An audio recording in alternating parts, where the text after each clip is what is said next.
Hey guys, it's Maymay, and today we're starting with white cardstock. Really, we're going to create this super fun card that is totally Pinterest inspired. And let me tell you why it's Pinterest inspired. I love all of those little things that people are making out of wood, like the wood signs where they have an actual wood background and then they put like the vinyl on top. Well, I was looking at some of those projects and I thought, wouldn't this be a cool card to mimic those signs where they have the graphics with the vinyl and then they have the wording with the vinyl on the wood plaques? So I thought, I got that wood grain background stamp, I got my new flowers, I've got a sentiment, let's see what we can do. So I want to show you how I did this. Again, nothing groundbreaking really, just sort of fun to play with and kind of be inspired by things that you wouldn't normally use to make a card, like a wall hanging or a picture on a wall. So this is my wood grain stamp. This is made by Do Crafts and we carry this in my store. I love this stamp. And what I'm going to do is ink up the entire thing, and I'm using some white cardstock, and I'm just going to create my own wood grain background paper with this guy.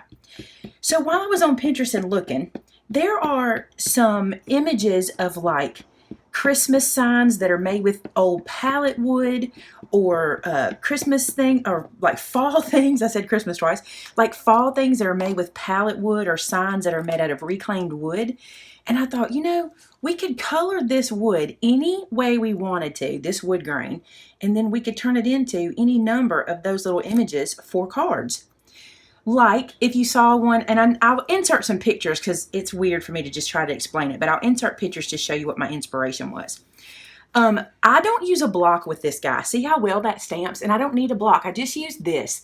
They do create a block for it, and if you guys would like me to get that in the store, I'll do that. But I just use them just like this, and I never peel them off the backer. I think this works perfect.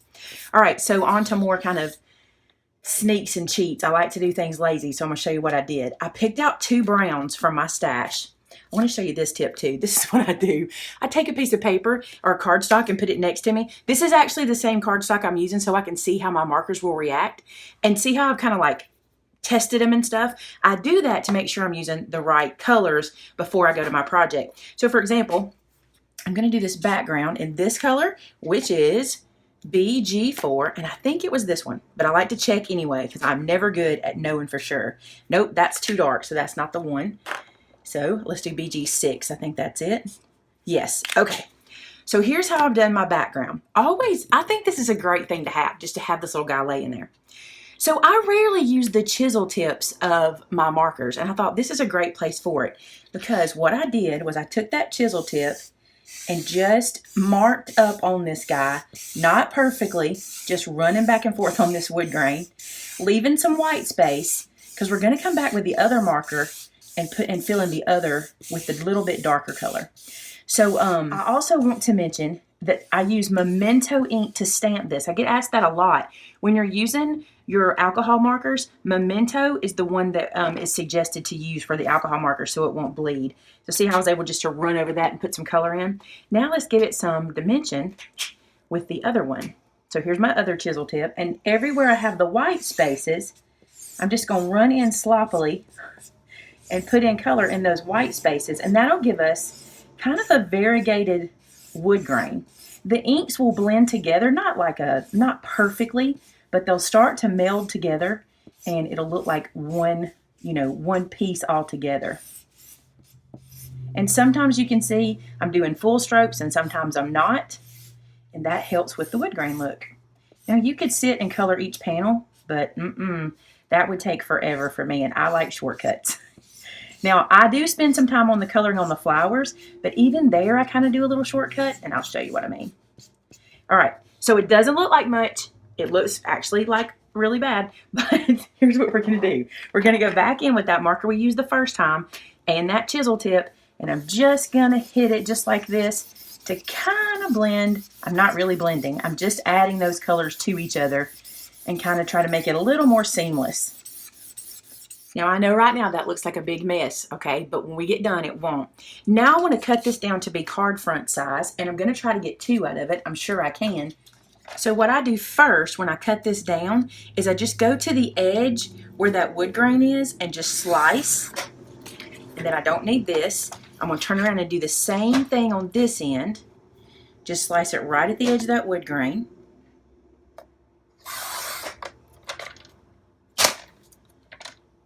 And then I'm going to trim off the bottom.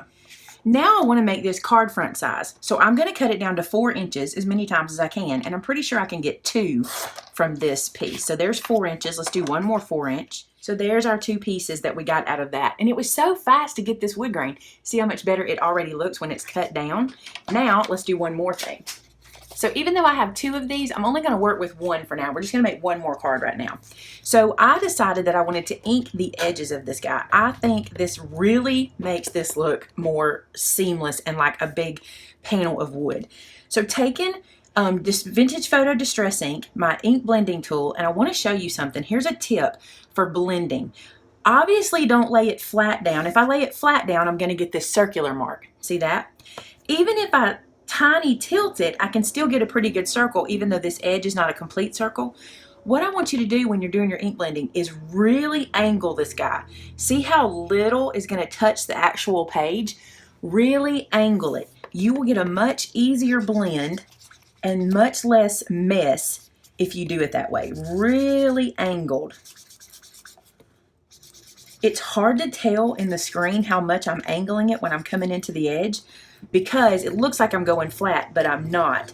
I'm just hitting kind of the middle section of the ink blending tool against the edge of the cardstock, and that's why I'm not getting those circular marks or lines in my ink. So because I'm going to be doing some stamping in the center, I don't want to bring that distress ink into the middle too much, because distress ink activates with liquid, and so I don't want to get a chance of it smearing anywhere. So that's why I just pretty much inked the edges, and it won't affect what we do on the inside. All right, so now for some fun stamping. All right, so it's time to start embossing, but something I did for my card was I cut out these masks for the flowers. I cut one for the large one and one for the small one. Those are going to be important soon. This is just masking paper. It's made by Inkadinkado, but you could do this with Post-it notes or any thin paper that you can use and put a little sticky on the back to hold it in place. So I'm going to set these guys out of the way for now, and we'll use them in a minute. So now it's time to do our embossing. This guy is full of ink and it's still pretty wet. So one of the most important things you need to do is make sure you use a powder tool, either this kind of little bag like this or the one that has the brush, and really powder up your surface anywhere you plan on embossing. You will be glad you did this. When you do this, it keeps all the stray embossing powder from sticking, and it's important to do it. So I'm going to take the larger sunflower, put it in my Versamark ink pad, and I'm going to stamp it right down here toward the bottom corner. This flower, because I'm stamping it first, is going to be the foreground, because when I mask it and stamp around it, everything else is going to get pushed behind it. You'll see that as we get going. Move this out of the way, and now let's put our embossing powder on. This is the fun part, where it starts to reveal itself. Now you can see it's there. I've got to heat it, and you'll be able to see it better when it melts, but I want to point out that because we did that powder in the little powder tool, it kept any of our embossing powder from sticking where we didn't want it, and that is important. All right, so I'm going to put this little bit back. This is kind of a lengthy process how we do this, because we're going to do a lot of stamping, a lot of embossing, then more stamping, then more embossing, so it'll take it a minute to build it, but wow, I love how it turns out. So now I'm going to use my embossing heat tool. I got this one from Amazon. It's the Marvy, and what I like to do is turn it on and let it heat up for about 10 or 15 seconds before I go to the project. By heating the heat tool up for a little bit before you use it, it lets me not spend so much time on there with the heat. Now notice, my paper has buckled. Do not stress. We'll deal with that in a few minutes. It's going to do that when you add heat. Plus, remember, the paper was pretty wet. So here is my mask, and the hardest part of the mask is lining it up correctly with the flower. So I just kind of move it around until I see it all landing where it should, and stick it down. And save these masks. You can use them over and over again. If you take the time to cut it out, save them. Put them on your stamp itself and hold on to them, or put it in maybe in a certain spot where you keep all your masks. So don't lose them, because then you will have to cut them out again. All right, now we're going to do the sunflowers that will be behind the masked flower. So for example, in this area, I want this guy to come out here a little bit. So there's that one. I'm going to ink it again, and while I have that mask in place, I'm going to put one up at the top. So a cluster of 3 flowers with the big one in the front. So sometimes people ask me, but when you mask off, the first thing you stamp and mask off, that's going to be the forefront. So just remember that when you're stamping. Now I can pick this guy up Bring our paper back over. Tump some more embossing powder on. Tump is a technical term, by the way. Just get that covered.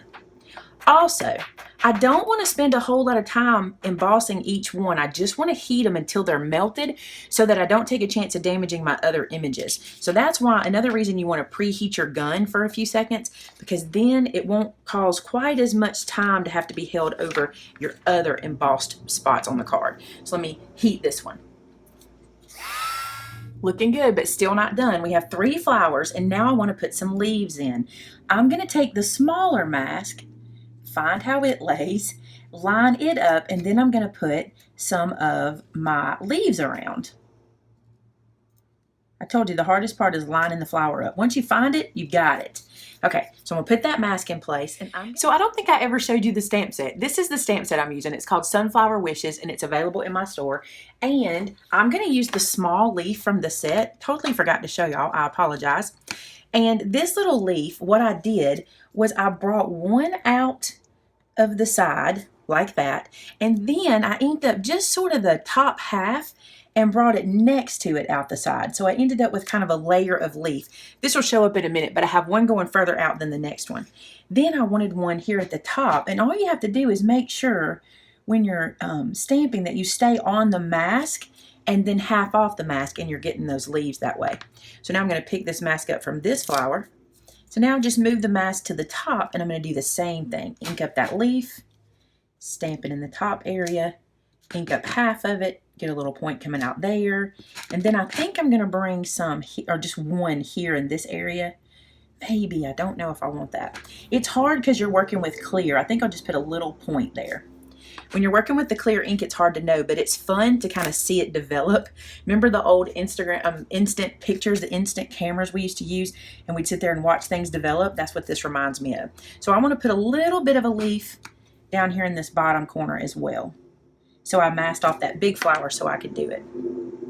So you only cut 2 masks for this whole project, which is good, because I know it can seem a little daunting to have to cut all those little pieces out with scissors, but you only need the 2. All right, it is time to put our powder on.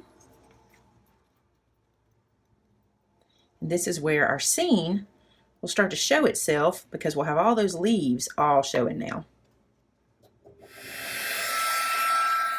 So all we need to do now is our sentiment, and I'm using a sentiment from my stamp set called Jesus Loves You, and this is the verse John 8:12, and I just think it'll be pretty right up here in this top corner. And I did this on the first one. I just thought this looked really good. You could put anything here. You could put happy birthday. You could put, maybe this is a sympathy card you're making. Any sentiment can go there, and it looks like one of those wall hangings we see on Pinterest, or at least that was my inspiration. Now you can see we have the sentiment stamped and embossed and our flowers. And now the fun part. I'm going to do that very delicate coloring. I love how it turns out. For the sunflower itself, I'm using 3 colors from my Spectrum Noirs. I'm using CT1, GB5, and OR1, which might seem shocking because I'm doing this orange with the yellows, but it works. So the first thing I'm going to do is take this CT1, and I'm going to color all of the petals of the flower in with this lighter color. You don't have to start this way. You could start with the center of the flower or what have you, like the center of the petal. But I find doing it this way kind of wets the paper again, because we've totally dried all that ink underneath. And it kind of reactivates the blending for me. So I'm just going to go in, and every petal I'm going to color this light yellow.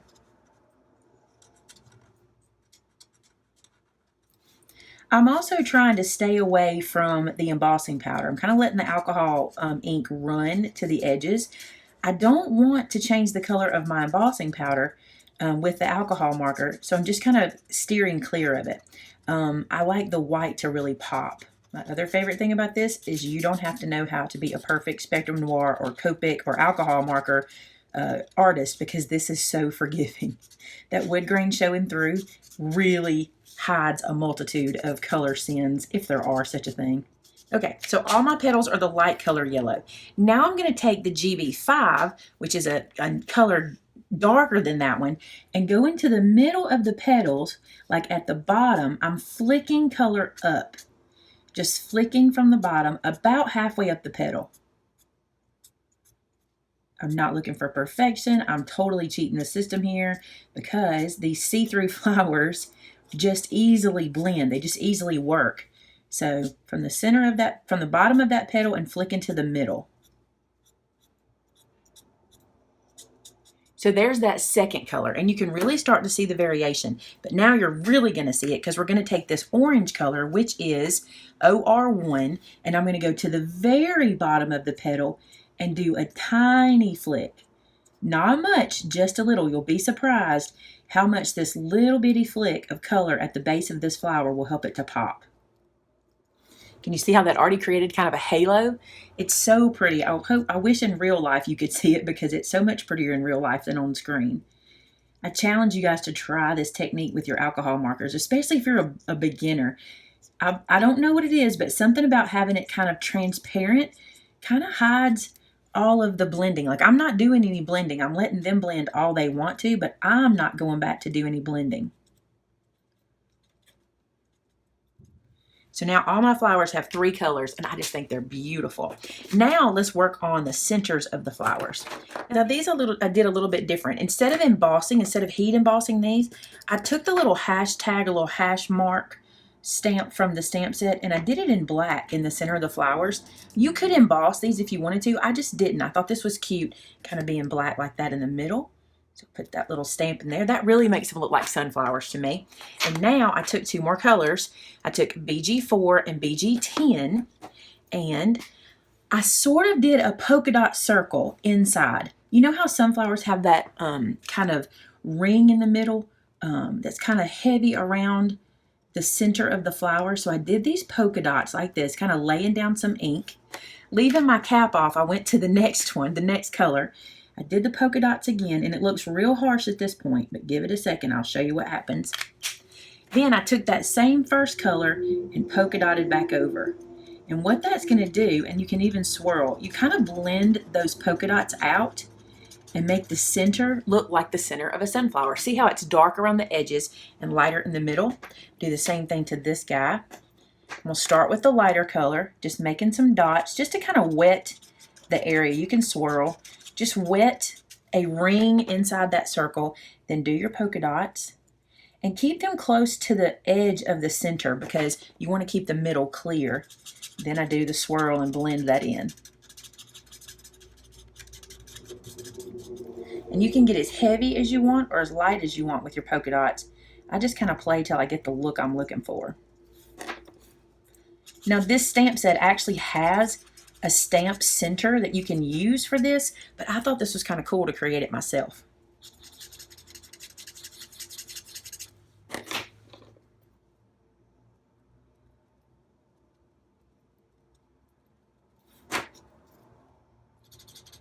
And why did I leave my cap off? I do that so I can move faster. When I want to really blend something out, I want to keep the ink wet as long as I can, and that way I can move much faster between the markers. And now, cap them. Okay, let's do leaves. My leaves are 2 colors, and they're 2 very different colors on the spectrum. DG3, DG2, which are next to each other as far as Spectrum Noir is concerned, but to me, they're totally different from each other, but they work. So here's what I do first. I take the lighter color, and I go ahead and color in my leaf almost all the way out to the edge with this lighter color. When you're doing this one, you're going to be like, wow, I can't even see this. This is kind of wasted. But it's not, because we want to wet that paper so that our darker green can blend well. So there's the lighter green. Same thing again. I'm leaving that cap off, taking the darker green, going to the innermost part of the leaf, and just laying down a tiny bit of color. See how it's kind of messy looking, but watch what happens when we blend it out. It just blends. And I even do that with my finger. I don't know why. I just think I have to. Every time I finish, I'm like, oh, I have to do this little rub with my finger. I don't know why. I don't think it does anything really. I think it's just in my brain.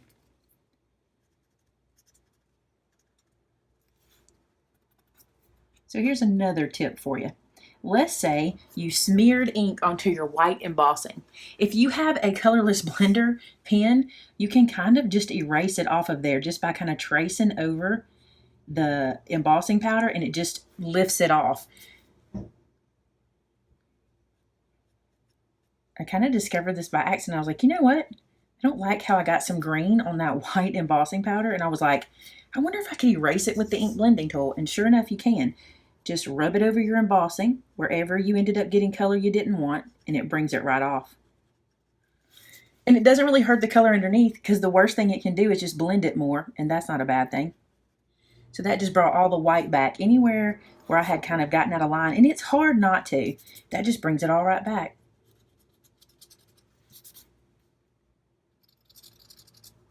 Like an eraser.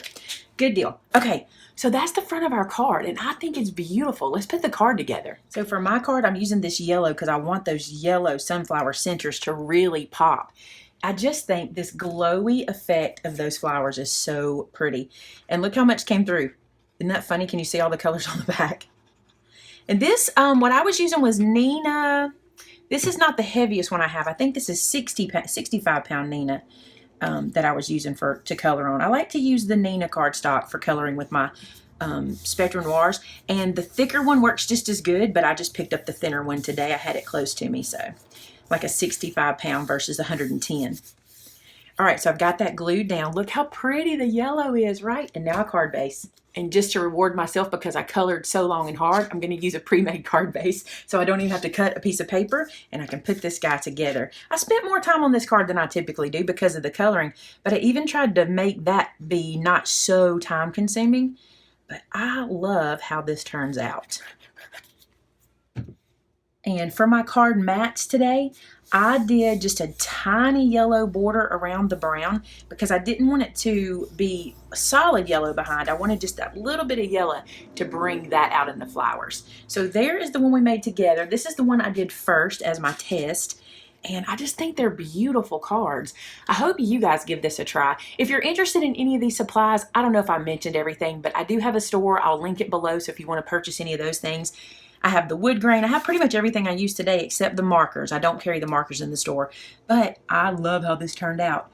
Thank you guys so much for watching. I hope you learned something new from this, and I challenge you to give it a try. If you do, share your projects with us over on our Facebook group, which is called Maymay Made It, and so did I.